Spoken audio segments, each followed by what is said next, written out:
Welcome to Bump Set Chat, the podcast where volleyball professionals come on and share their stories, experiences, and advice. And today from Creighton, I have head coach Brian Rosen. Welcome. Thanks for having me. Yeah, so glad you're able to come on. And the way we start things off is we do a few random questions. So are you ready? Let's go. All right, favorite movie? Favorite movie? Rudy's up there. Wedding Crashers is pretty high on the list. So maybe it depends on the kind of mood I'm on. Yeah. I have a random thing for some like rom-coms. So I don't know. How to Lose a Guy in 10 Days is pretty solid if I'm in that kind of mood. So you know, lots of choices. Yeah, that's an interesting one. But I still think Matt Ulmer holds the weird, not the most unique one. His was Sister Act 2 with Whoopi Goldberg. I love the Sister Act, which most people wouldn't understand. I love just listen to people sing, and so yeah, I don't know which one has Lauryn Hill in it, but that one's it's a solid movie. All right, there we go. Okay, second question: best meal your wife says you make?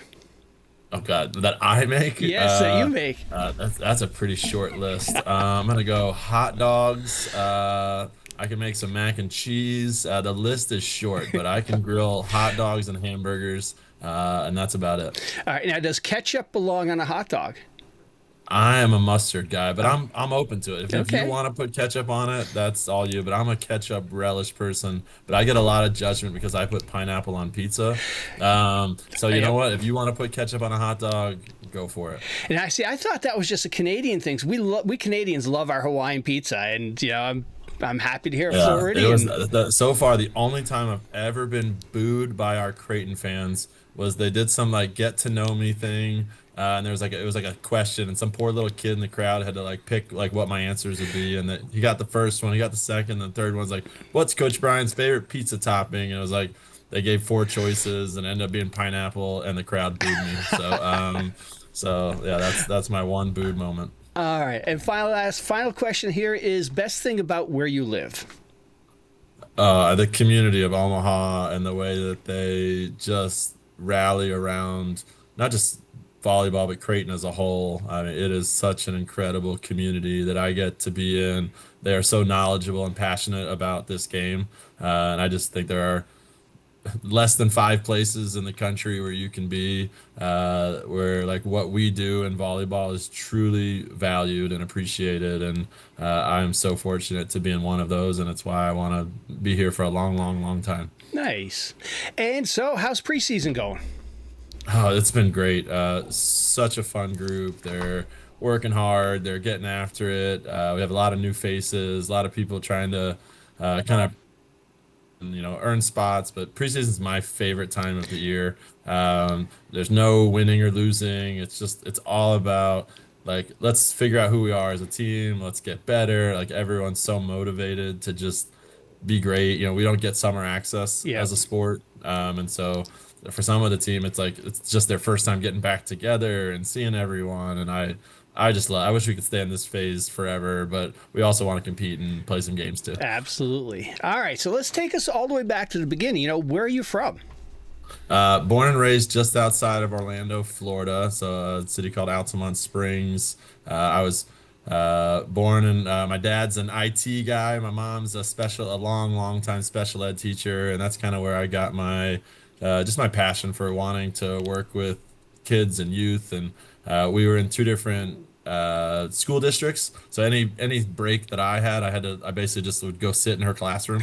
We couldn't afford the babysitting, I think, but and so I grew up watching her teach and watching her make impact on kids, and so I kind of knew I wanted to do something there, and I was always just big into sports. I played anything you could think of. I lived in this incredible neighborhood just filled with kids, and so I mean we played everything. I mean you name it, we played it in the neighborhood, and we actually played outside as kids. So I always loved sports, and so I was in Florida. You have to play baseball, so from like 5 years old on, I played baseball, and I knew that at my high school I wasn't good enough to play at that level. And a couple of my friends were like, "Hey, give volleyball a try," and so I showed up at volleyball tryouts, and sad part was I made the team. My 2 friends didn't, and I almost thought about quitting because I didn't know anybody else. And, shoot. Played on a freshman volleyball team. I also played basketball and ran cross country, and I bowled my last year in high school too.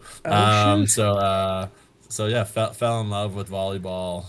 It was just such a fun sport. I was Yep. recruiting kids from my basketball team to come play. We were just fine. Yep.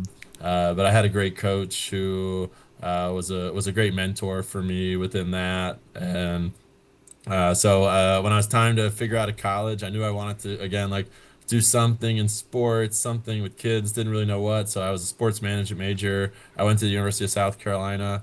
I started a men's club team there Oh that still shoot. exists today, which is again like just awesome. Yeah. And that's kind of how I got my start in coaching. I was the player slash coach slash treasurer uh, and I think that's where I started my recruiting too. I was just pulling frat guys off the beach courts Yeah. and anyone I could convince because there was not at that time there was no boys volleyball in the southeast other than Florida. Yeah. And so most of these kids had never played before, and so we were bad, but we had so much fun.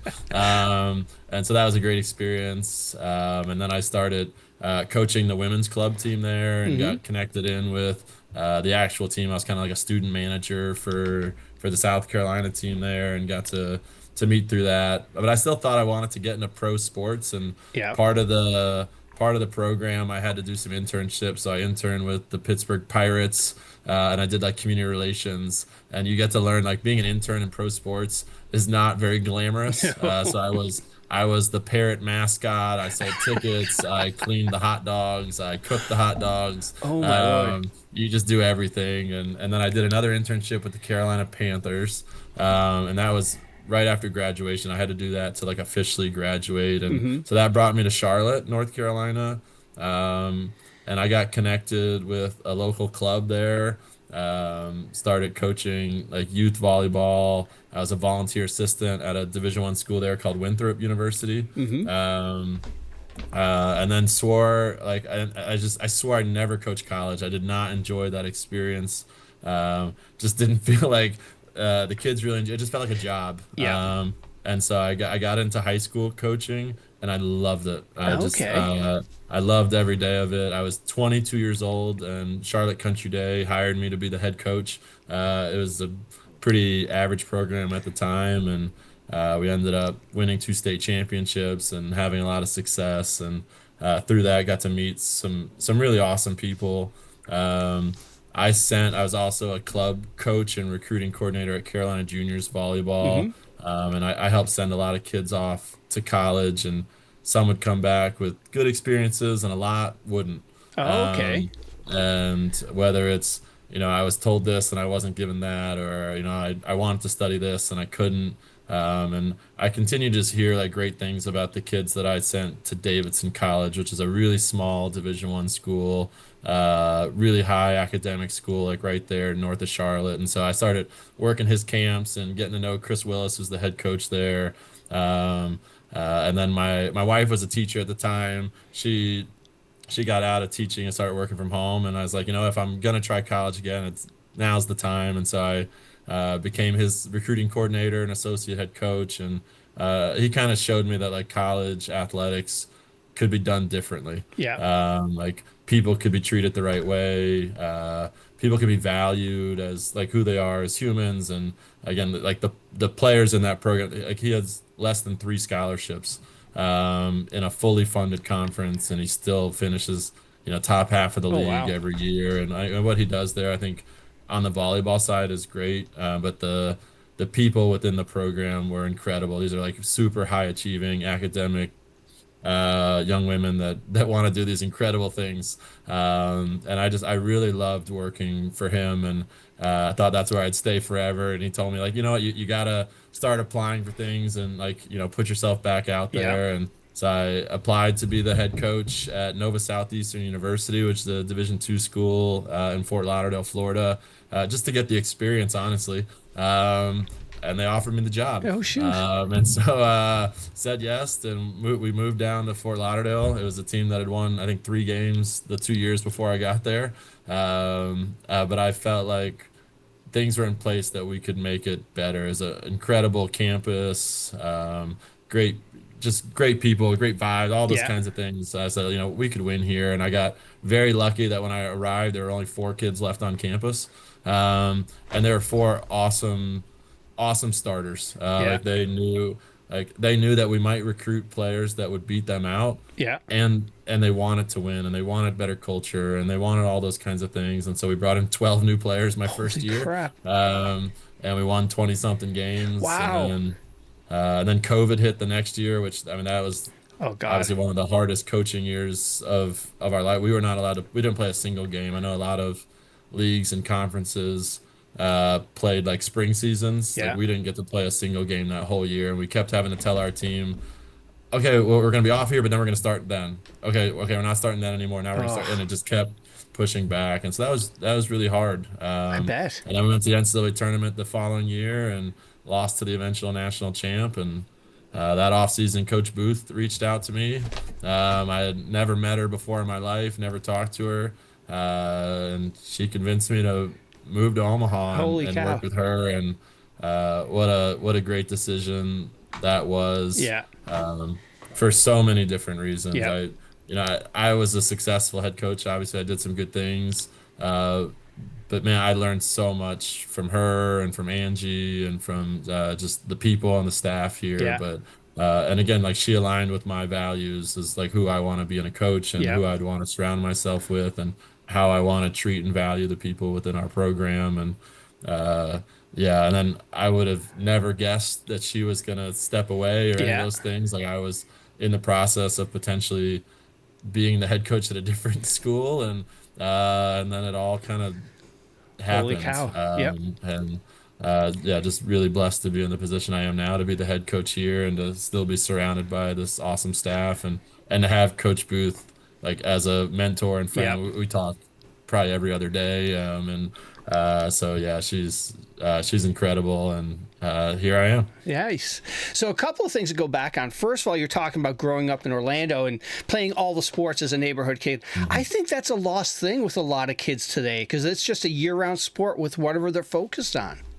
Yeah, and I don't know when it switched. I have 2 kids. We were kind of talking about this before we Yeah. got on. I have a an almost 8th grader and about to be kindergartner. And my kindergartner is like at the window every day to see if there's kids outside she can go play with. Yep. And then I have my 13-year-old who's locked in a basement, like on some kind of device at all times. And we have some other neighbors who are like, hey, like we have it, and like they're telling us the same thing. Oh yeah, she's just downstairs. Like Yep. I don't even see her sometimes. And so I Yeah. don't know when that change is, because obviously like they're born just wanting to go be social, Right. and then at some point they get these devices obviously at such young ages, and Yep. that's different than we had them. I mean now, I mean my oldest has had a device in school since kindergarten. Right. Yep. And so like my youngest is about to start kindergarten, and so I'm worried that now she's gonna get a little device, and that's all Yeah. that's all she's gonna want to do. Because right now all she wants to do is play outside with her friends. Yep. And she'll make believe 8 million different games.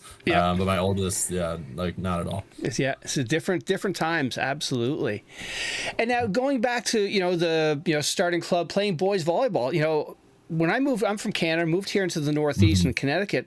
You Even today, boys volleyball is still almost like a second tier sport. You're not getting the first tier athletes from high school to go play volleyball. They're basketball or playing football or baseball or whatnot. And unfortunately, I think boys volleyball still has that stigmatism of being a girl sport.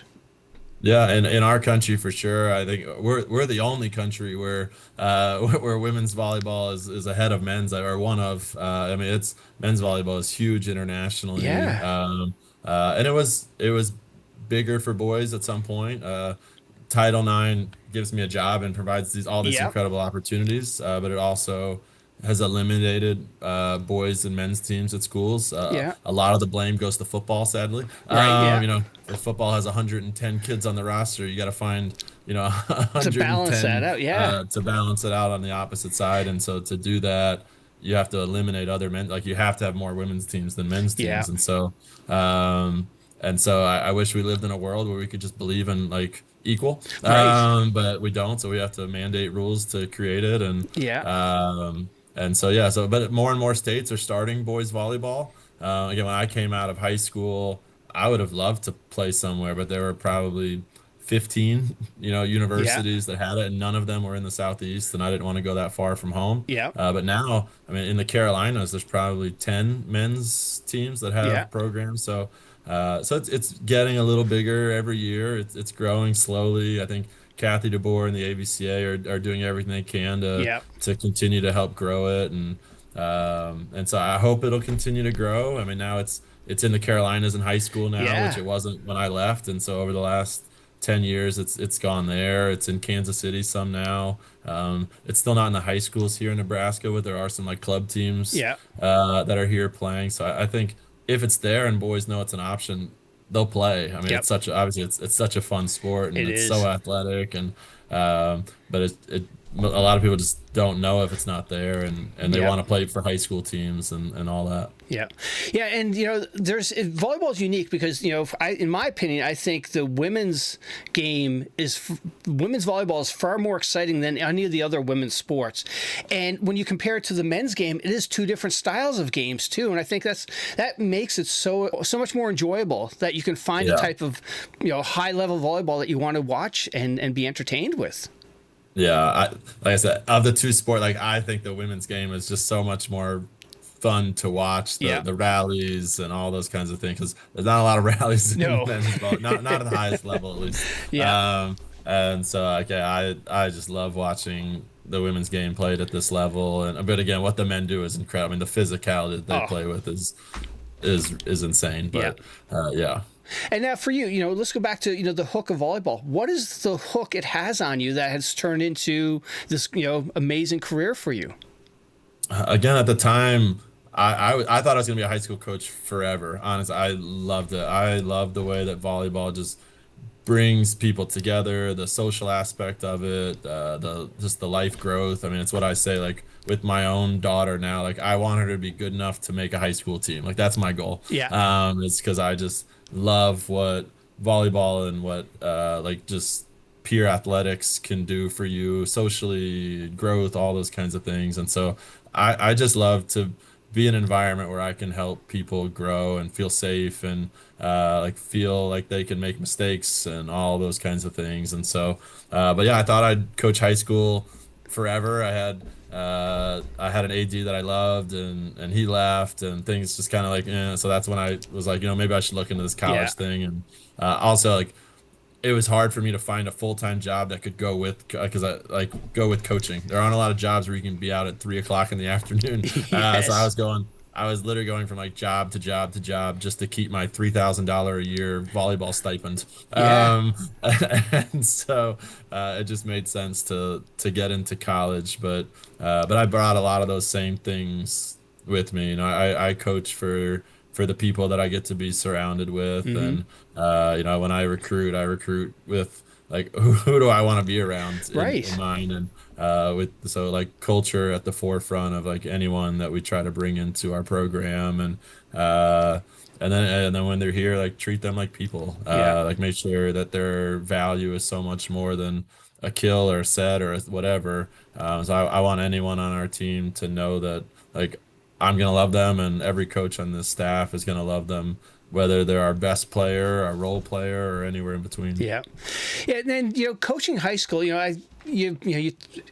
My daughter plays high school, and club she has more fun with because all the girls are all into volleyball. And Yeah. then going back to high school, I see a lot of the club players struggle going to high school because it's not the same level, not the same commitment. But there's something special about playing for your high school, playing for your town that I don't think kids realize or appreciate. My biggest pet peeve, and like one like is these there are clubs nowadays that are trying to poach kids from high school. And I get it, like they're trying to make money in the fall and Yeah. keep their lights on and all those things, but and they'll sell that you're just not getting good enough training in high school, or you're not getting enough competition in high school, and that's not the point. Right. Like the point is all the other things, like and like how can you be a leader in that situation? Like even if you are the best player and you're surrounded by players that aren't as good as you, like that's okay too. Like Yep. so learn how to be a leader. Like learn learn how to get the most of the people around you. Like Right. it is a big red flag to me in the recruiting process if I talk to someone who's not playing on their high school team. Yep.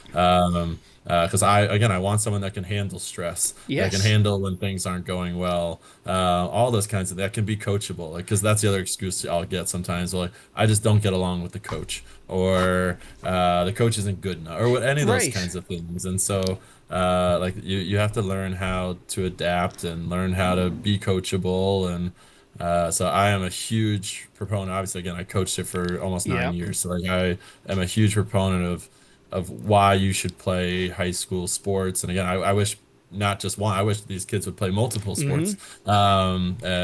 And again, like just putting that name across your chest and representing your high school. I think those are a huge thing. Again, when I went to school, the kids would like wear the shirt to school that day. Like, the football team would be in their Yeah. jersey on Friday, and the cheerleaders like like you should have that same pride in whatever sport that you're playing. Yep. Like I'm representing my school, no different than when we get to Creighton. Like we stress, like when you put on that Creighton jersey and you're representing our program, like how much that means to you, to this community, to the people that wore it before you. And so yeah, I could get on a lot of soapboxes about why you should play high school athletics. Well, and then the other aspect too, you're playing when you play a home game at your high school, all the students are there. They're cheering for you, the parents, versus a Yeah. club, you're just surrounded by, the parents that show up to watch you play, really. For sure. And again, I think club volleyball is really important. I think Mm-hmm. you can develop a ton then, and you can, recruiting is big during that stuff, Yep. and you get to compete at a really high level. So both are great. I mean, but I don't think it needs to be a one or the other. I think soccer's trying to go to that some too. I Yeah. know soccer's trying to like get kids to not play high school and play year-round soccer because we're falling behind other countries. Yeah. Like that's going to be the difference. Like Right.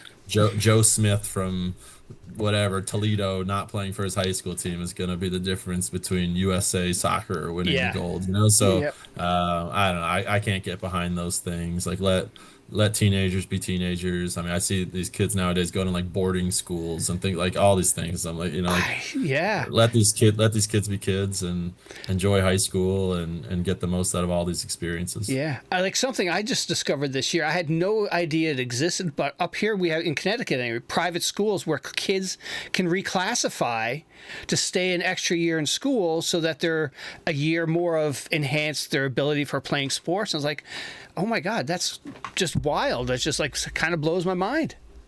Yeah, I don't know that that's cool. I mean, but there are lots of kids nowadays that are reclassing early or reclassing Yeah. late to fit in differently. And again, every kid has their own journey or Yep. reasons why. So I can't comment Yep. on why or when, but yeah, again, with my own daughters, like I just can't picture not keeping them around as long as I can keep them around Right. here. And Yeah. yeah, so I won't be shipping my kids off anywhere yet. All right. So let's take me back to that phone call with Kirsten that brought you to Creighton. Yeah. What did she say that made you think this is the place I want to be? Yeah, again, so when I took the phone call, I was dead set on staying where I was. Like I just re-signed a contract. Like we again just went pretty deep in the NCAA tournament. We lost to the national champ. We were top 10, I think. Like we were good. And but like when she reached out, I just wanted to like meet her. Honestly, I'd heard so many great things about her from different people, and the person that gave her my name was a good friend of mine, who's the head coach at a different school that used to be here. And so he gave her my name, and so I just said yes to the phone call. Figured it'd be like a 15-20 minute get to know you kind of thing, and then I'd kind of like move on. The conversation ended up lasting an hour, and a lot of it was again like was her like truly getting to know me, and that meant a lot, Yeah. and her talking about her family. And again, Angie, who was the other assistant with me, who's still here now, like they've been together for 23 years, and like it was all about family. It was all about the culture, the program. And then finally towards the end, when we started talking about volleyball, and Creighton is one of the one of the best programs in the country. What like really stood out to me about that was like that she was not satisfied with where we were. Like she like continually talked about like I want coaches and players who are driven to help get this program to a Final Four. And like that was really the biggest, because I didn't want to go somewhere where I would just keep the same, like Yeah. we would just be status quo. Like I wanted to know that I could make an impact. And that was a big part of the sell. But again, it was like three different parts. The family part was really big. Like as the head coach where I was before, the pay wasn't great. Yeah. And so I was having to do like multiple jobs just to survive in a very expensive place. Right. And so like to have the opportunity to be with a coach who truly values family, like, Yeah. and she exemplified it so well. If your kid has a performance at their school, you better be there. And like those kinds of things, like that really, really stood out to me that we could go somewhere and I could truly value like my role as dad. Yeah. And like that has been life changing here.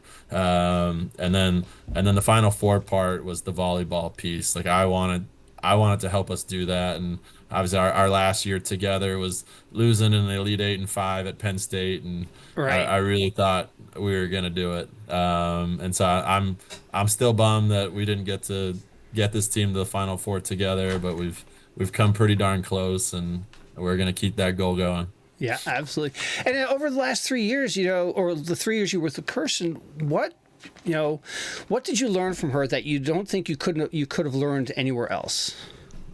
Her like honesty is, I just think, different than who I was as a coach. And when I talk to coaches, like that's something like I try to pass on now. I think as a coach, I sugarcoated too much because I didn't want to hurt feelings, Yeah. whether it was about playing time or roles or those kinds of things. I would err on the side of like, well, if you just keep working hard, like here's like, instead of just being really upfront and really honest at the beginning. I think even in the recruiting process, I would sell kids on like just all the pot, and instead of just being really honest, if this is how many middles we're gonna have on our roster. This is where we see you. And so I think that is something that I think she does such a great job of, that she's kind of like brought on to me. Um, and then again, I just think knowing I didn't think that you could be so people first at a program at this level. Yeah. I thought in order to be at this kind of program and have, Elite Eight, Final Four kind of success, you had to be cutthroat Yeah. and mean and vindictive and, coach with fear. And watching her do the complete opposites just kind of like reinvigorated my love for wanting to be here and wanting to Yeah. coach at this level. Because when I got here, she asked me like, "What's the dream job?" And I told her like to be the head coach at Davidson. Like I just want like, because again, like I really thought that that's the place where I could be me. Like Yeah. that's the place where I could be a part of a program that's going to value what I value. And so to learn from her and from Angie and from this program that you can do both is really special. And I just think she's elite at that. I'll go Yeah. down with anyone to say that she's the best to ever do it. Nice. She is such an incredible coach and person and mentor and all those things. Yeah, I had the privilege of having her on a couple of years ago. Yeah, I agree, just nicest person. And again, we were talking about it earlier. Everybody in the volleyball community is just a good natured person, and she's Yeah. definitely one of them. I also think she advocates for volleyball better than anybody else too. Like she has Yeah. used her platform to really support women's athletics, like volleyball as a whole. And I think a lot of coaches could follow that. I mean, I think like if especially, I mean, there's lots of coaches that have these humongous followings, and so like take advantage of the platforms like she did to really try to push volleyball forward. Yeah.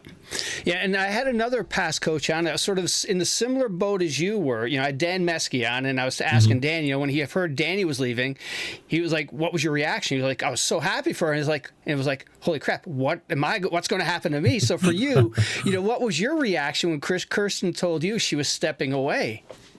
So obviously for me it was a weird process, or it was a weird timing in that, again, I didn't think she was ever leaving. I thought she was going to be here for 20 more years. And so I was like in the process with another university at the time, and she Yeah. told me, "Hey, I'm looking at this other opportunity, which would be awesome." And at first, like it was like, yeah, like I'm sure. Right. And then it started getting a lot more serious. And then when she told me, basically like, "Hey, I'm gonna take this opportunity. I want to make sure. And I told her all along, Creighton's where I want to be. Like if I Yeah. could be anywhere as they like, this is it. And so she told me it was happening, and then so then we, got on the phone with our athletic director here, and he was incredible through the whole thing of, uh, again, I told him like, and I had talked to him prior, like if this were ever, and at the time I didn't even think it was real. I just wanted to know like what was my higher ability as a head coach Yeah. here. And again, he's been such a big fan of mine and big supporter of mine, and so when this was happening, we talked to him and kind of got it all kind of figured out behind the scenes of this. So at least I didn't have as much what's next. Yeah. And maybe Dan had a very similar situation with that because I think I'm sure Danny had some behind the scenes stuff with, Right. Yeah. with Nebraska. I don't know if it just happened that day, but so yeah, so it was stressful for sure. And then there was like a time period where Coach Booth had to get all the X's dotted and all that stuff with her other thing, and so there Yeah. was just a time of limbo where it was just kind of waiting, Yeah. which was a little stressful. But again, I trusted in the athletic director here and that it was all gonna work out. And but yeah, so a little bit of a stressful time, and I cried a lot during that time. And Yeah. again, just not getting to work with her was emotional for me, for our team, for our whole Right. staff. And so yeah, it was a whirlwind few weeks for sure. Absolutely. And, I'm sure the other stressful part of this, aspect of it was you weren't just replacing a head coach. You were replacing somebody who's been there for 22 years, completely transformed the program. How do you Yeah. even begin to process that? It's like, okay, now I'm taking the helm of, what she's built. How do I not, Yeah. how do I continue on with success? Oh, the shadow is big for sure. I mean, yeah, I mean, there's definitely pressure in that, and that's something that even my wife talked about when, there were options. Just making sure like how hard it is to fill those shoes. Yeah. And even I give Danny a lot of credit to follow like a John Cook. Like there's some Right. those Yeah. are and she was crushing it at Louisville too. But still, like, I just think anytime you come in after someone, you're always going to be compared to that Uh-huh. person, and like. I don't want to think in any world that I get to compare myself to her. But I'm trying to continue in doing the things that she set forth in this program. And so that's even my press conference. I talked about it that like we want to keep winning, we want to keep going to Final Fours, but like the only thing I promised was that we're going to do everything we can to keep this culture alive, Yeah. and to keep it going. And so that's something that I kind of promised to her and to this community and to the players right away that. And then what was huge was that everybody stayed. Nice. I think it helped that obviously that I'd been here before, but our Right. entire staff stayed. Every player stayed. And again, Louisville and Nebraska kind of had the same thing too. I think because everything kind of handled internally, Mm-hmm. the players were bought in right away. And again, you don't see that in a lot of coaching No. changes, especially in big time sports and big Yeah. time athletics where the whole team ends up on the transfer portal, and we've seen that in Right. some other teams. And so that was so big and helpful, and all the commits stayed, so we were able to kind of keep doing what we were doing. And Nice. and I think one of like Coach Booth's like elite skills too is allowing assistants to be great at what they're great at, and like running practices is something I've just always loved. And so Booth had kind of given me that role. Yeah. So like I was doing a lot of the practice running, and so when she kind of stepped away, like that spring, at least the gym part felt the same. Right. And so like the players weren't feeling like, okay, this is like a culture shock. This is so different. Who is this guy talking right now? Right. You don't have any street cred running Yes. practices. Now you're Yes. coming in like, yeah. Yes. And then at the end of spring, when we did like our end of semester meetings, that's probably where it felt the most different for the first time. Like it was normally Right. Booth sitting in this desk right here, and Yeah. running those meetings. And so I think that's where it probably really started to feel the most different. Yeah. But again, I had like their support, but I was nervous. I mean Oh, that absolutely. meeting, we told them, again, we're all crying. Yeah. And like so they found out the bad news and the good news like kind of all in the same meeting, Right. or what I was hoping was good news, Yeah. like in all in the same meeting. And then everybody kind of like went home afterwards, and I had no idea what they were thinking or Right. what to expect. And then I got a text from one of our like rising seniors named Sky, who was role player, awesome, just awesome kid. She's Yeah. now in elementary school. She just had her like second day of teaching in a school, and she sent me a text that basically just said like, obviously the news we just got was really hard, Yeah. but if it could be anyone, we're just so happy it's you. And like Nice. that, honestly, was the first time I think I took a breath that whole night. Yeah. I think it just goes back to like you never underestimate the power of your words and Uh-huh. like the power of sending that text when you're thinking it. Yeah. And like that. And I think over the next few hours, I started getting like a few more Yeah. messages from the team. So I wonder if she passed it on or like, hey, Right. maybe you guys should reach out because I sent her a pretty nice response back of just like how much I needed to hear that. Yeah. And I think it's okay as coaches to be vulnerable Mm-hmm. sometimes, and like be open and admit that like, yeah, this is hard for me too. Right. And like how much I appreciate you taking the time to send that and then yeah, we rolled from there. Nice. And now, the another aspect of this too is, you're moving up one chair. Matt Ulmer told me, he's like, you're not that fun uncle anymore. You're moving up that one chair. You're the head coach. How do you approach the team differently once you became that person in charge? Yeah, you're not the fun one anymore. It's really it's a little sad at first, because the head coach is I don't know why they always think that the head coach is the only one that makes playing time decisions.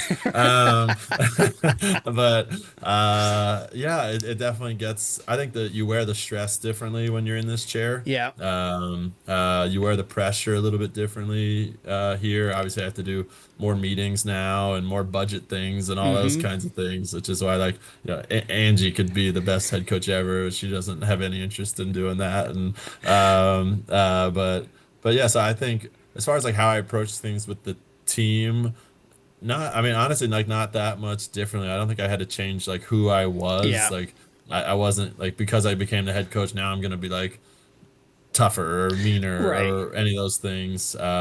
Obviously, I spoke up more in huddles because that was what Booth did Yeah. before and organized the meetings different, those kinds of things. And we try to find some little ways to kind of make it ours, Yeah. and maybe like change a few things tactically or technically that maybe we trained differently. And we brought in Izzy, who kind of like filled my former role, and she brought some like really great perspective and ideas to our program too. So just some different things to that we can add to kind of who we are in our program. But yeah, I wouldn't say I had to change who I was Yeah.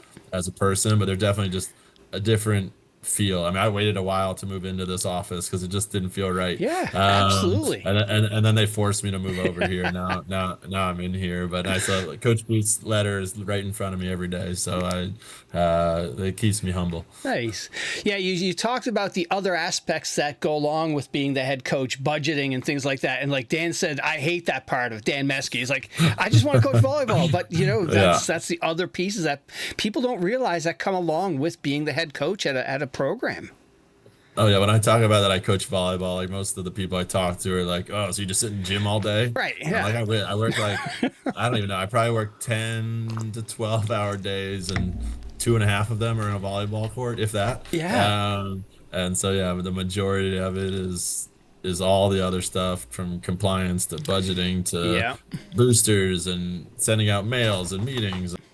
Again, when I got it, I'd never been to a program that had more than one assistant. So again, when I was at Davidson, it was just the two of us. Whether it was a high school coach, when I was a head coach at Nova, I had one part-time assistant. Yeah. And so yeah, this was crazy to me when I got here, and it's like we're a staff of five. And like that was one of my worries that I even asked Booth, like, are you even gonna have enough for me to do? Right. So you've talked about wanting to honor Kirsten's legacy while also putting your own stamp on the program. How do you balance those two things?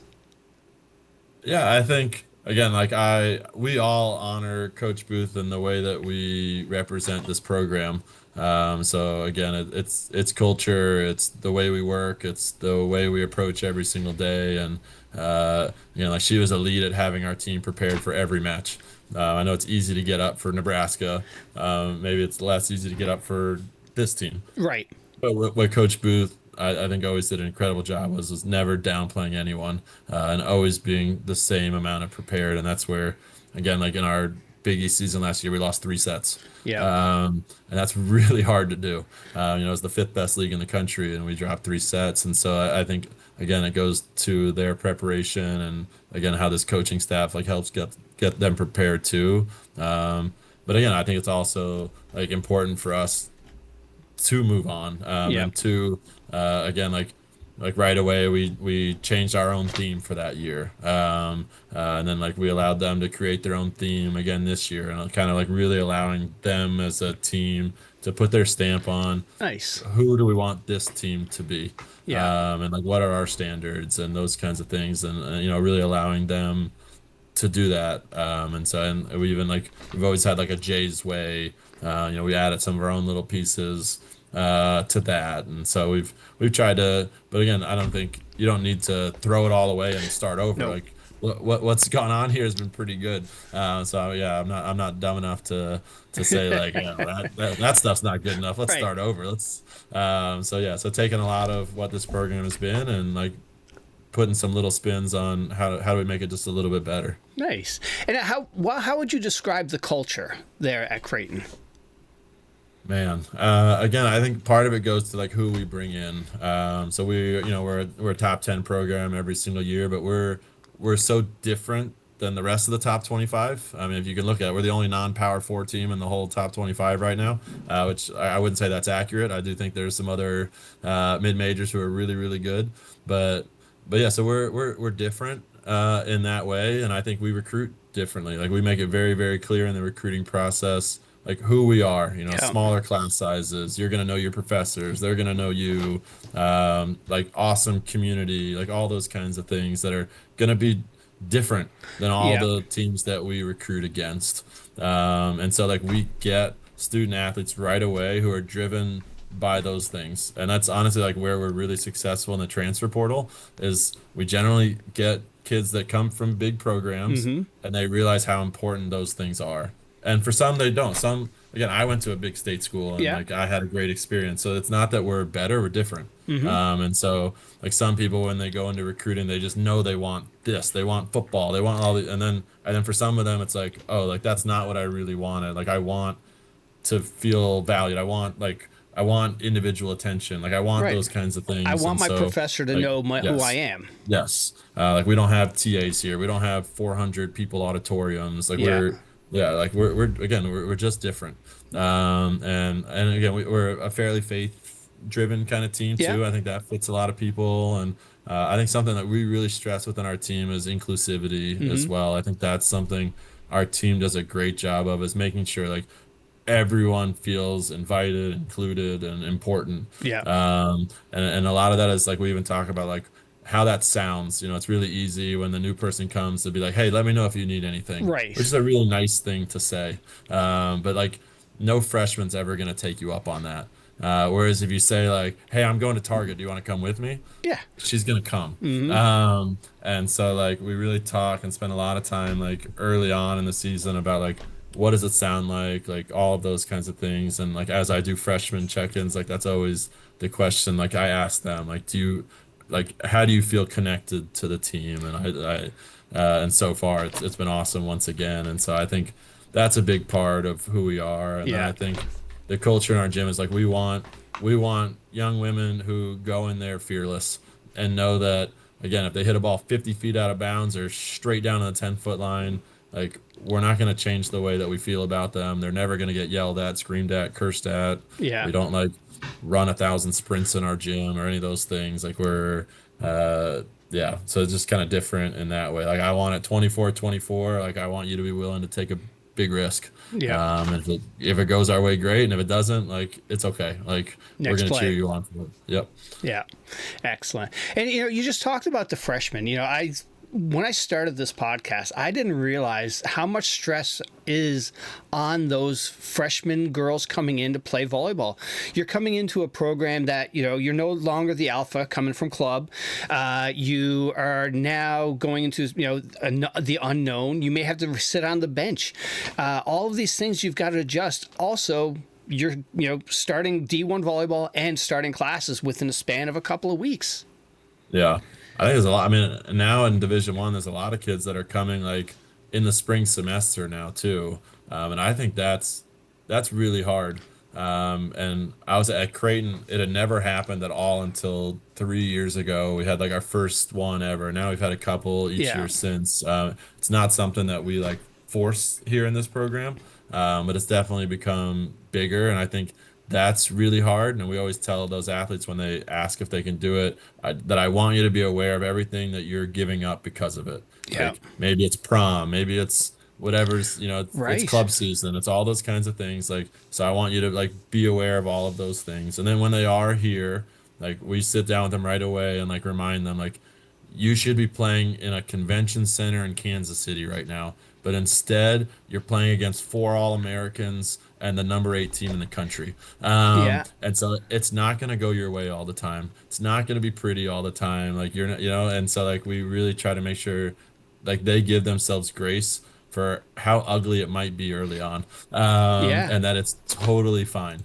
But they're like, and to make sure that like they're keeping like tabs on how much better they're getting and like the progress that they're Mm-hmm. making. And so same thing as like these freshmen get here a lot of times like at some point over the summer, or when the fall starts, similar conversations like these athletes have just experience over you right now, and so learn from them, grow with them, but more importantly like engage yourselves with them. Yeah. Like our team, and I think most teams like just want to be surrounded by people that want to surround themselves with them. Right. And so when they invite you to Target, just say yes. I mean, Yep. that's literally what I had a conversation with someone the other day. Like when they invite you to anything, your answer is yes right now. And like just jump right in. Whether you're introverted, extroverted, whatever, like they just want to get to know you. Yep. Like these are 18 to 22, like they all are the same. Yep. And then on the volleyball court, again, like making sure they know right away that none of us are expecting perfection. Yep. Uh, none, and that includes your teammates. Like if you make a bonehead error, like it's okay. Yep. Like we might laugh, but it's okay. Yeah. And like go for it again the next time. And so I think again, some of it goes to like the culture that you're walking into and all those things. But we just want anyone who comes in our program to be the best versions of themselves, and just be consistently that, whatever that is for them. Again, like within our freshman class, even right now, we have some that are more extroverted, some that are more introverted, and all of those are okay. Yep. And we just want you to come into the gym and be consistently you every day. Nice. And now you're going back to that, or not going way back, just going back to that first year. What did you learn about yourself as a coach during that, that first season? My first season at Creighton, my first season At as a head Creighton. coach. Yeah, again, like I came into it like really feeling like I kind of knew everything. Yeah. Like I think I was a little cocky. Like I just did some pretty cool things at my last school. Like I'm pretty good at this. And then getting to just learn like what volleyball is at this level. Even I mean the jump from a really good Division II school Yeah. again to a top 10 program in the country is pretty significant still. Yeah. I mean, I think there's some huge overlap between Division II and Division 1. But again, this is the highest it gets. So Yep. even, when I came on my interview, I only met one player, and that was Kiara Reinhardt. And she's probably a 6'4", 6'5" middle, and she's sitting in a chair in the study hall, or kind of like our academic area, and she like stands up to shake my hand, and she's like 2 inches taller than me, and I'm like, oh, so this is what I need to start recruiting. And I train middles here. I'm the shortest in the group, and it's like so it's just yeah. I think so. In that first year, it was really about like learning like what the level was, Yeah. and like the different like tools in the toolbox that you need to be successful here. Again, I know like me as a coach and who I value. Again, I love watching like Ted Lasso. Like who I am as a coach, like is who I am. Yeah. But like I needed to learn more of the technical, tactical, those kinds of things that's needed to beat a Purdue and a Minnesota and a USC and Yeah. those kinds of schools that we play in our first weekend. And so like yeah, you can't just rip the ball hard. Like in D2, I think we can get away with a little bit more than Yep. you can at this level. Yeah, and it's funny you talk about that level. Like I had Jacob Pastor on, who's a hitter for Ohio State, and he plays for Mhm. Team USA.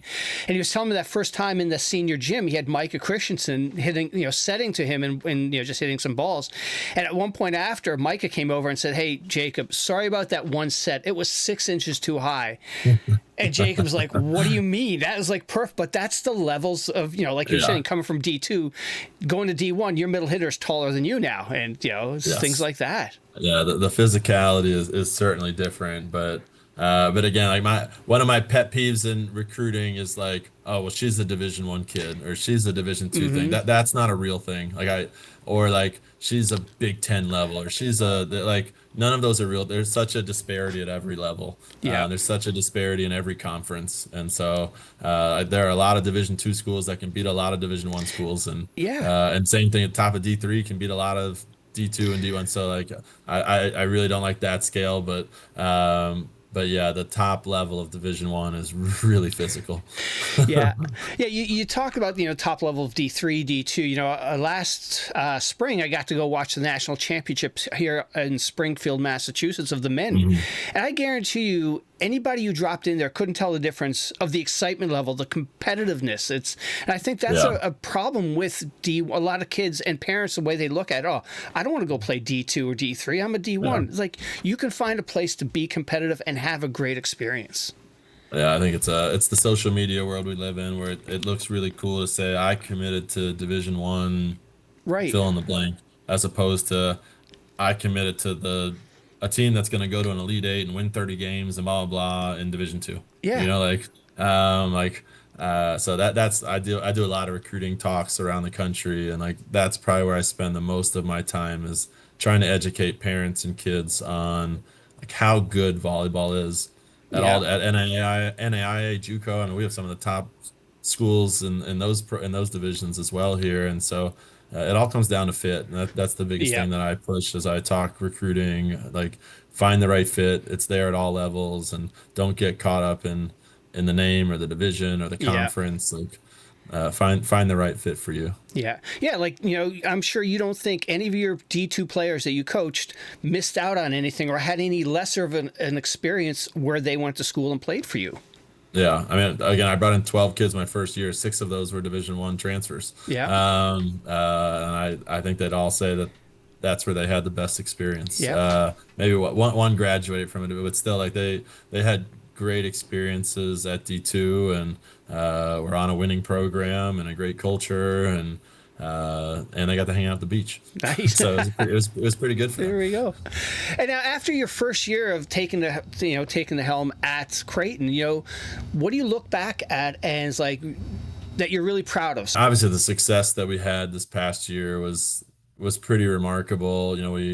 We went to the Elite 8. We lost to Penn State by a few points, and then we lost Norsis, Kendra Waite, Maddie, Elise Getzinger. We graduated 4 All-Americans, and we lost again who I think is the best coach in the country. And so I think we felt really confident with who we had in the room. But there were a lot of outside talk of, they just lost 4 All-Americans and all these things. Like, what's Creighton going to be this year? And we started the season 0-2. Yeah.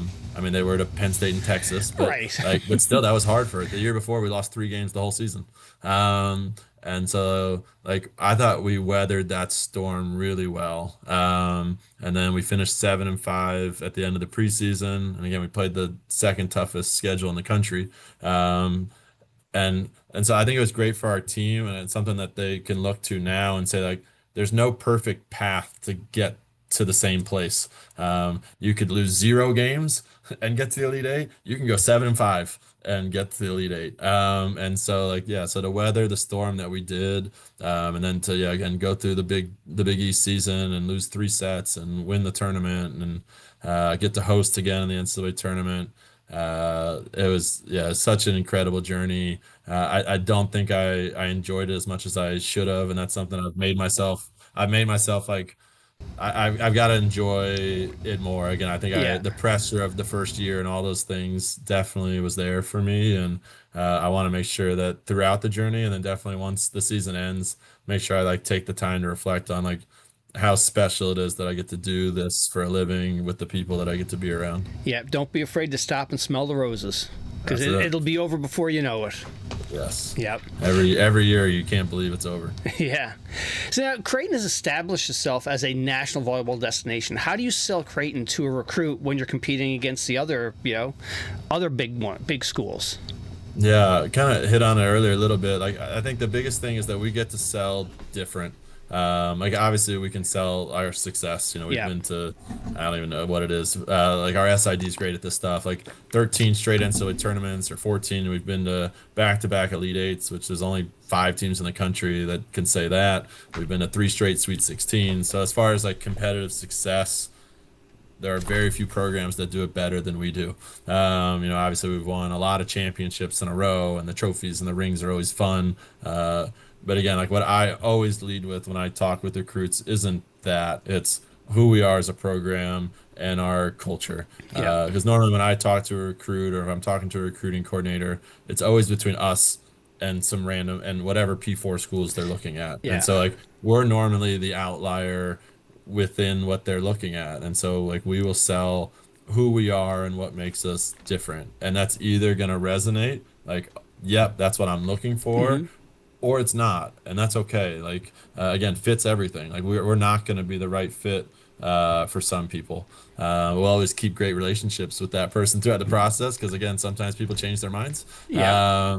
I mean, even like Elise Getzinger and Maddie Bilinovich, we were the second choice for both of them the first time, and then they came back. So you just never know in today's world. But like we are a relationship first university, and I think like that's who we are, and that's what we sell. And again, like when we always stress for them to talk to our players. I think they will always be who sells our program the best of again who we are as women and the way that we're gonna welcome and coach and support and all those things. Like we offer majors that a lot of schools don't offer. Hmm. So like you can be a nursing student here. Like we're the only top 25 program that would allow you to do nursing as an undergrad, and so that's Okay. gotten a lot of publicity. We have a lot of health science kids on our team. We have teaching majors that are actually able to do their teaching hours like while we're still in season, and That's so like huge we because a lot of D1 kids can't do that. no at all, and it takes both. Like it takes our coaching staff being open, and then it takes Hmm. the nursing department to be really supportive of that as well. So our nursing students miss one practice every week, and we support that. And then our nursing department does a great job. Like if they do have to miss something, like they help it. They allow them to kind of pick the right like clinical dates, but it's hard.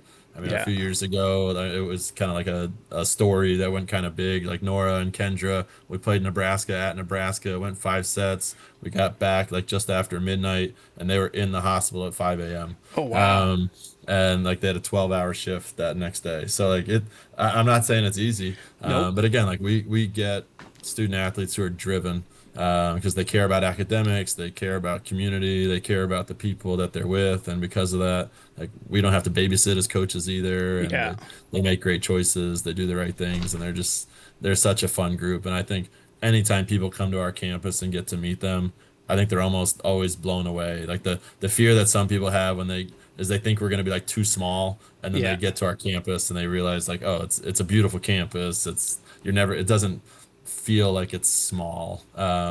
And then like we always get the like we don't have football here, which I can't tell you how big an advantage that is as a female student athlete not having Hmm. to fight resources with football. Right. Volleyball is the premier sport in the fall here at Yeah. Creighton, and so like you are the big deal here, and our the head strength coach at Creighton is ours, the head academic advisor at Creighton is ours, and at any other school that has football, I don't care how good you are as a program, like Yeah. you're just farther down the totem pole. Absolutely. And so it's special to be special. Yeah. And so yeah, we're very, very well supported here at Creighton, and it's awesome. Yeah, I didn't even think about that, but that's so true. When you don't have that football program and you're successful as your volleyball program is, you get the attention. And volleyball, Yes. is something volleyball players aren't used to. Yes. And Nice. you play a fall sport, so I don't know how many football games you're getting to anyways, but Yeah. yeah, so that's always the funny one that I get from kids. I really want a football program. It's all right. But hey, whatever makes you happy. Yeah. And how would you describe the Creighton volleyball community and playing at home? DJ Sokol Arena is where we play our home games. It's like the perfect size, so it's just under 3,000. We sell out every game. We have the student section, we have the band, we have the dance. Like it's the best. It's rocking every game, and I think again, like I said it before, we have very educated fans, and that's what I love too. Like they know when they should start clapping, they know when they should get into it, they just know the game really well, and so it's such an awesome environment to get to play in. I think we get asked like why we wouldn't want to play in a bigger Hmm. arena, because like it's just different to pack it. We play in a lot for non-con and conference. We play in a lot of basketball arenas, Yeah. and some of them get the same number of people that we get, but it feels so empty. 100%. Yep. And so unless you're gonna put again like what Nebraska does at Devaney is incredible. If Yes. you can put 10,000 in it, well, then sure you should play in it. Like Right. they could go bigger. I'm sure they could. Like we're playing them in their basketball arena this year. And so I think there are very few programs that can fill that. And so like we love our facility. We have the best Terraflex in the country. I think there are a bunch of schools that are trying to copy us now, but yeah, I just think our floor is incredible. Our facilities staff is just the best. And then we have our own practice facility right across that Nice. also has Terraflex in it. And so yeah, we're very well taken care of here and love playing at Sokol. So you got to come check out a game. Absolutely. Yeah, and that's got to be so, I don't want to say disheartening, but when you play in a large venue and it's only a quarter full, like how do you get the crowd to cheer you on? It just feels like, you're just playing just by yourselves. Yeah, it's hard. I mean, we have to like when we play in those arenas, like we talk to our team about it beforehand of like you're gonna have to create your own energy. Yep. It is gonna be awkwardly quiet at times. It's almost like those neutral site games where Right. there's just like it's your parents. Like that's Yeah. what's gonna be in there. So like we have to be really intentional about those things because yeah. So sometimes when you walk into those arenas, they're beautiful, and then but you don't understand. 2,000 people in a 12,000 seat arena. Right. It's especially like if you're gonna do it, at least force them to sit in one section. Yeah. Like pack it in as much as you can. But yeah, that part's tough. But yeah, so we love it. But Yeah. we do play in our basketball arena anytime we host Nebraska, Oh, and that's yeah. where like we set the attendance. We had 18,000 Holy cow. at the game this past year, and we set the regular season indoor attendance record. And that's such an awesome experience and environment. And it was rocking this year. Absolutely. Yeah, I'm showing my age here, but years ago when I lived in Toronto, we'd go when the Toronto got the Raptors for the first time, they'd play in the Sky Mhm. Dome, which was the baseball stadium, and it was just so Yeah, quiet and like it's just how do you pick up the vibe from that? But yeah, when you get a full yeah, stadium, that's amazing. yeah. It's fun. And now for you, with NIL and the transfer portal, what has been the biggest adjustment for you as a coach? Because that has had such an impact, some schools negatively, other schools positively.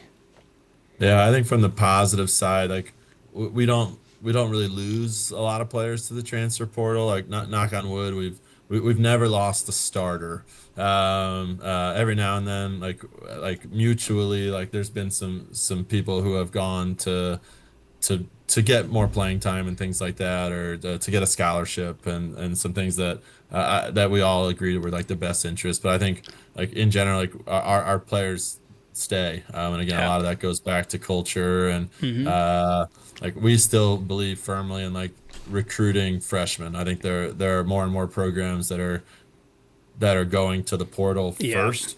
Like we still want to continue to bring in the best incoming freshmen we can bring and that fit our culture and all those things. And then like we've used the portal to fill like specific needs, so we lost a few pieces this past year, and we went to the portal to be really specific, to fill those specific needs. And again, like we've been very, very fortunate that because of the success of our program and the national spotlight, that we're able to land some of those prospects. And then like thankfully we're well supported from a donor standpoint and from a Creighton standpoint, from a rev share NIL type perspective. And Nice. so yeah, we're again like very well supported and taken care of in that way, to where like we can make all these things possible. Nice.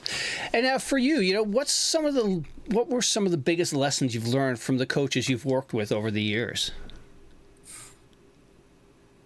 Again, I just think I think it goes back to like just treating people the right way, and understanding that they're all human. I think it's funny when I talk to, I'm still really close with some of the players I coached from my very first high school team. And again, I was Oh, wow. 22 years old, and I was just coaching the way I was coached, which, like I had some pretty tough, some tough old school coaches. And so my first couple of years, and they still laugh at me to this day. Like we ran a lot.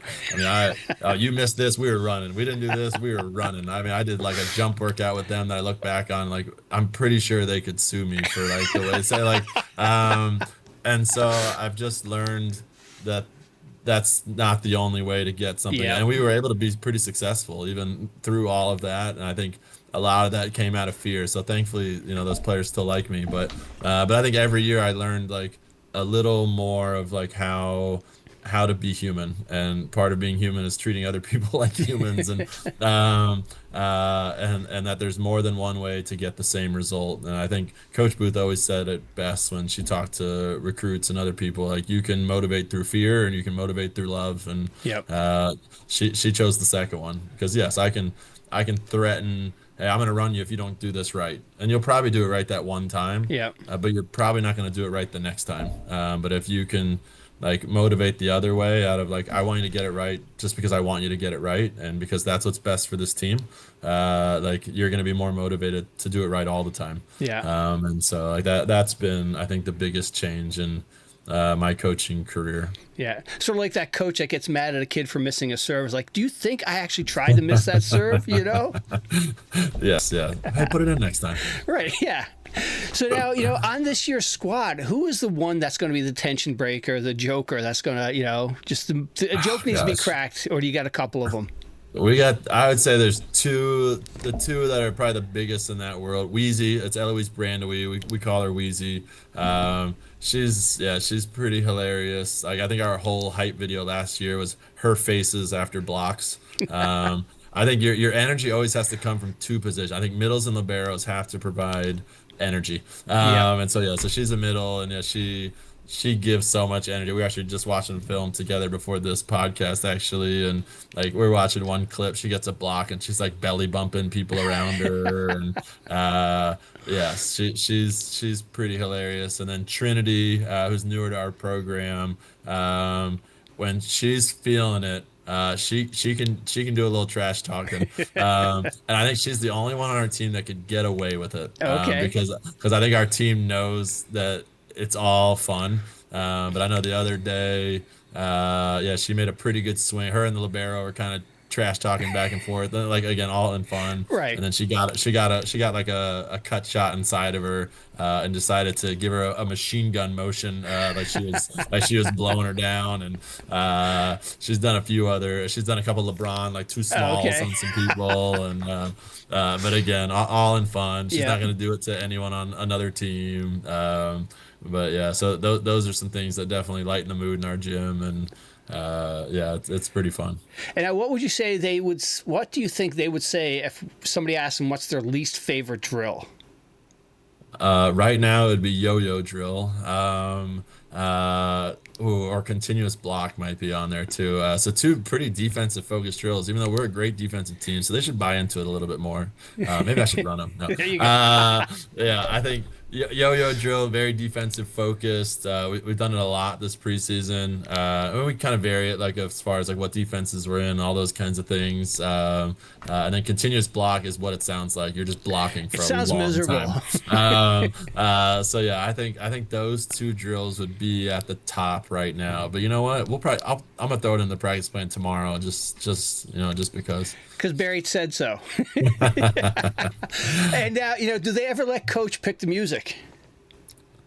No, No. no. I think I could. I think they'd get into it. I could pick things that I know that they would like, and I think they know like what I like too. We've had a few people over the years that just put on like the house music. That's probably what drives me nuts the most. Where it's just like the same beat for like 30 minutes straight. Like that drives me nuts. But most of our players do a great job.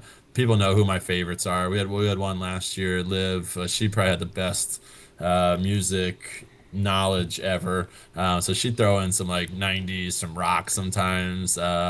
Jay has been on the aux a lot this preseason. I think she's done a pretty good job. Whoever was on the aux today, actually, like they're crushing it. I was singing along with whatever was going on today. So, yeah, so it's a fun group. Yeah, they keep it pretty light. Excellent. And now, from a recruiting side of things, you see all these kids coming, playing club. When they come to you, what do you wish clubs would work on more with the players you're getting in? And just as an example, I had Tennessee coach on a while ago, Eve, and she was talking about she'd wish they'd focus more on the serving more versus Yeah. Yeah. Well, since she said serving, I won't go there, but serving, I mean, I joke all the time that, like, again, when I do these recruiting presentations, don't put your serve in a video. It's not good enough. Like that's my line to none of these club kids serve is good enough. Yeah. It's not fast enough. It's not high enough. It's not hard enough. So just don't put it in your video. But honestly, I think for pins specifically, how to use hands better. And so I think most high school kids come to college. We call them block avoiders here. Like they get here and they just want to hit really, really hard wherever the block isn't. So if there's a seam, then they just hit down into a seam. If it's closed, they just hit outside the block and over there. And at this level, they learn really quickly that just gets dug. Yeah. Like the defenders are just too good there, or the block's just too big to even go around it. And so what Angie's our pin trainer here. I think what like she is elite good at is training like how to use hands as your friend. And so I can't tell you how many teams always come up to us like I don't understand how you guys train like hands the way that you guys do, and always give Angie all the credit to that. Like so like our hitters learn how to like use the top, use the edge, use the inside, like use down into the block. And so you have to learn to use the block in order to be successful at this level. But because and with that you're gonna get roofed every now and then. And that's okay too. Or you're gonna try to go eye hands and you're gonna hit it 70 rows into the bleachers, and that's okay too. And we'll laugh and it'll be fun. And again, that all goes back to like what your culture is. Like, will your player be willing to look foolish in order to get better? And so we spend a lot of time. I just think the clubs and high schools could spend more time training that because it's so easy to get away with just hitting hard. I mean, that's what even when I go to these NTDP things, like these kids just walk in and they just hit really hard. And I don't even think they think about what or where they're hitting or like what they see in front of themselves. I had Taylor Crabb on, and he was an undersized outside hitter, and that was something, and he had to learn. Like it's just learning your shots, learning being a smarter hitter, and finding the holes. It's not about how hard you hit it; it's where you put it. Yeah, absolutely. And now I reached out to Kirsten, when I found out you were coming on, and she gave me a fun fact that you only drink water. That's a true story. Yeah. I started when I was at Davidson. I'd gotten pretty out of shape, and I was like, you know what? I'm gonna see what I can eliminate and what I can do. So I started running every day, and I gave up everything. I used to drink an insane amount of soda. I never drank alcohol. I still don't drink alcohol, but like I would drink like so much soda. I could drink a 2 liter in like a sitting. And so I gave up soda and juice and those kinds of things and started drinking only water. I figured it'd be like a 6 month kind of thing. Yeah. And that was probably 2018. I've Oh never gone wow. back. And so I would say I I was like religious about it. I've now like I was sick a couple times and I would drink like a Powerade like just Yeah. for like electrolytes, but otherwise water or water with lemon for a long time now. And then Yeah. sadly I've stopped running. I think I got hurt once. So I gotta get back on track. So motivate me, send me some reminders. I need to get healthier again. All right, there we go. And she said to ask you about the day you interviewed at Creighton. It was one of the coldest days of the winter, and you were coming up from Florida, and she got your name from her former assistant, Ryan Yeah. Meek. Yes, yeah. I don't think this is gonna help me with recruiting, but yeah, when I landed in Omaha, so I left. I was in Fort Lauderdale. It was like 85. Landed here in like it was in January, -19 when I landed. It was the coldest day in like the last 10 years or something like that. We didn't like again. I'd never left the Southeast before, so my wife and I, who came on a visit together, we didn't even own coats. Like we had to buy coats on Amazon just Oh for my this trip. God. And so, yes, and my wife was smart enough to pack hers. I landed in shorts and a t-shirt. Um, and so I had to like wait for my bag and it was the whole thing. But yeah, I was here for 3 days. It was -19. Then it was like Oh, 30 the next day, and then it was like 60 and sunny the last day we were here. And I was offered the job and accepted like on that first day or like the morning of the second day. We put an offer on a house the second day, and we were here like 8 days later. So nice. yeah, that's coaching for you. There you And go. my wife is incredible and makes it all possible. Nice. And now, any words of wisdom for young coaches looking to make a positive impact on the lives of young athletes? I think we talked about it before. The volleyball community is incredible. So never be afraid to reach out to someone. Again, like I learned how to be a coach from sitting at conventions and copying drills and YouTubing Yeah. everything under this. I watched every video I could possibly watch on how to run drills, how to coach. And it wasn't until like longer in my career I finally started like reaching out to people because I was like, who's gonna want to talk to this Right. high school coach or whatever? And Joe Segula, who was at North Carolina for a long time, was a great mentor to me of someone who would just like it would just throw me ideas or like started inviting me to coach camps and things like that. And so I think for like young coaches, like go to all the conventions, like, but I think pick up a phone or shoot an email. Like, I just think the volleyball community loves to support each other. I mean, I had a group of high school coaches at our practice the other day that someone reached out and I was like, just tell them to come to practice. Like, That's awesome. and we had a great group at practice. And so I think, yeah, ask the local college coaches, like, can I just come watch in your gym? I think 99% of us are all going to be like, sure, come on. Yeah. And so I just think it's an awesome community. We all want to see each other do well. We all want to see the game grow. And so, yeah, don't be afraid to reach out. And then to the older coaches, like be mentors. We all came from somewhere. And Yeah. so, be a mentor if you can. And now, from a coaching aspect, what's been the most rewarding aspect of coaching for you? Uh, Honestly, for me, like it's watching my kids be around. Like what like the role models that my own daughters get to be around is really really special for me. Yeah.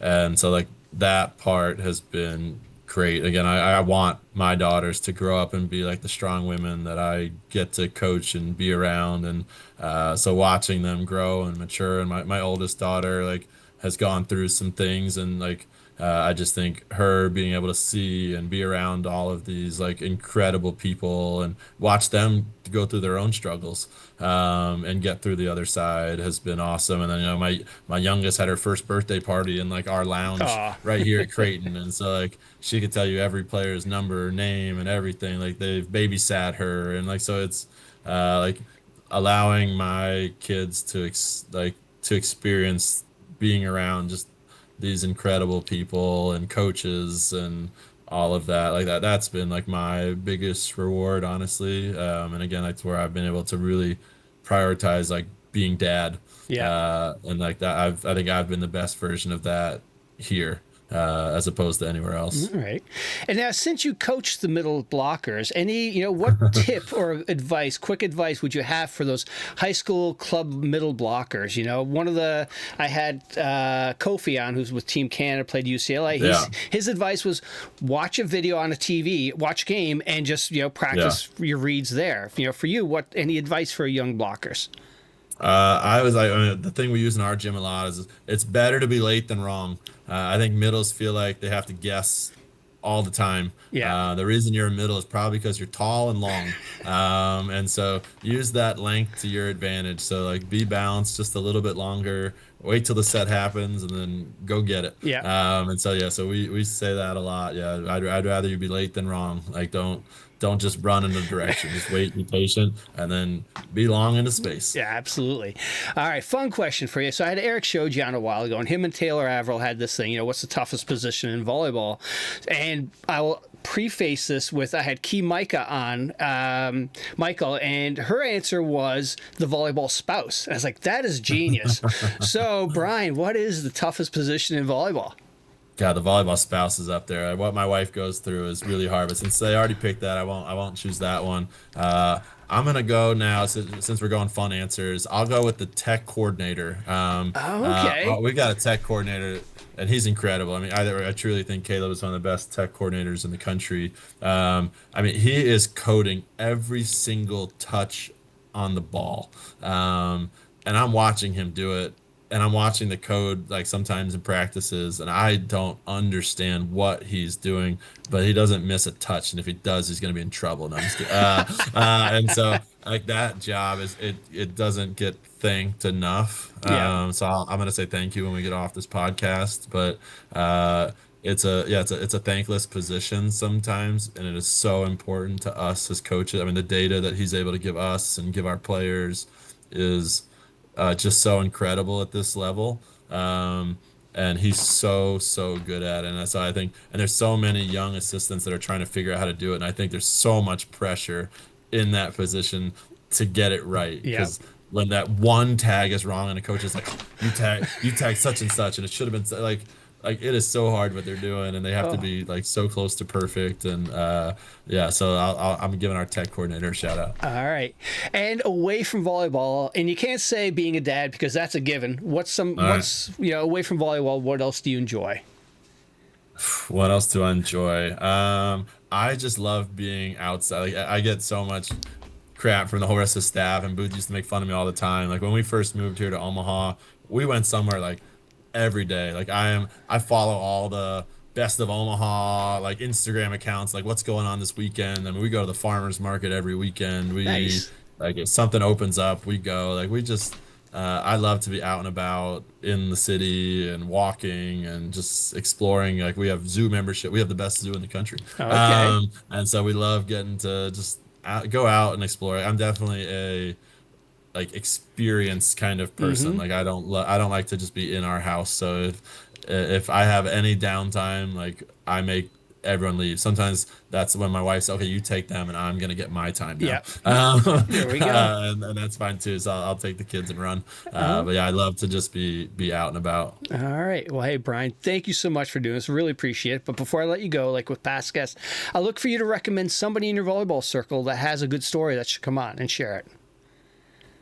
Someone in my volleyball circle that has a good story to share. Again, I mentioned his name earlier. I think Chris Willis at Davidson and what he's been able to accomplish there with, again, I would say limited resources. Like he would say that it's not because like of all the bonuses that he gets because of where he is. But I think he's been able to create such an incredible program there and have success. And again, and find success differently. Again, he doesn't have to mark success in Final Fours or Elite Eights. Like he's able to find success in different ways, and I think that's really hard. Actually, like we had high school coaches here the other day, and one of them is from like a Title I type school that isn't going to win maybe a lot of games this season. But his question was, when we're going to play these games where we know we don't have a chance to win, like how do you approach that with your team? And I think there's so many college programs out there.